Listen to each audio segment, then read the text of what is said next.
The Australian troops pushed through the fields of the Chora Valley in southern Afghanistan. This is risky territory. Just as Lieutenant John Leithley explains the terrain, shots ring out. Any new dog? This time it's a false alarm. One of the soldiers shoots a dog that tries to attack him. But the story of Lieutenant Leithley's engineering troop, Echo 31, shows just how dangerous it can be.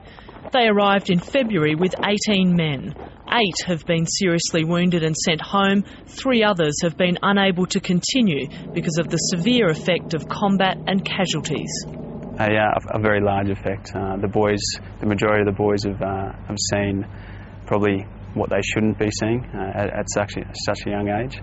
4 of the 8 replacements sent into the unit have also been seriously wounded and returned to Australia.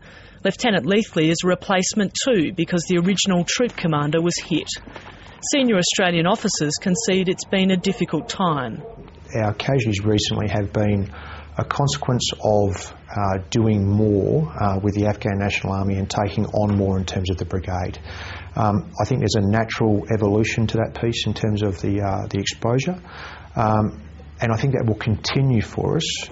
The Australians in Chora Valley are now patrolling with US troops. The Americans have moved in after the departure of Dutch forces. It's been a significant change at a time when the Australians are increasing their tempo. Lieutenant Colonel Jason Blaine was the previous Australian commander. He's now second in charge of the combined team. We've changed halfway through our tour to form this headquarters and sort of made the aeroplane in flight with the headquarters being formed while we were actually still conducting operations. Now the focus is on the parliamentary election, which will be held this Saturday. Last year's presidential poll was undermined by violence, intimidation and vote rigging. Well, this patrol is part of the effort to gather information and improve security in the lead up to the election. The Afghans, the Americans and the Australians are all working together, hoping that the local people will feel safe enough to come out and cast their ballots. The coalition is hopeful it will be peaceful this time, but some of the local leaders are not convinced. The district governor believes security has deteriorated in the lead up to the poll, despite the best efforts of Australian, US and Afghan forces in the area. Security comes at a high price in southern Afghanistan. The Australians have lost 6 soldiers in the past 3 months. The chaplain of the Australian Task Force has tried to lead the troops through their grief.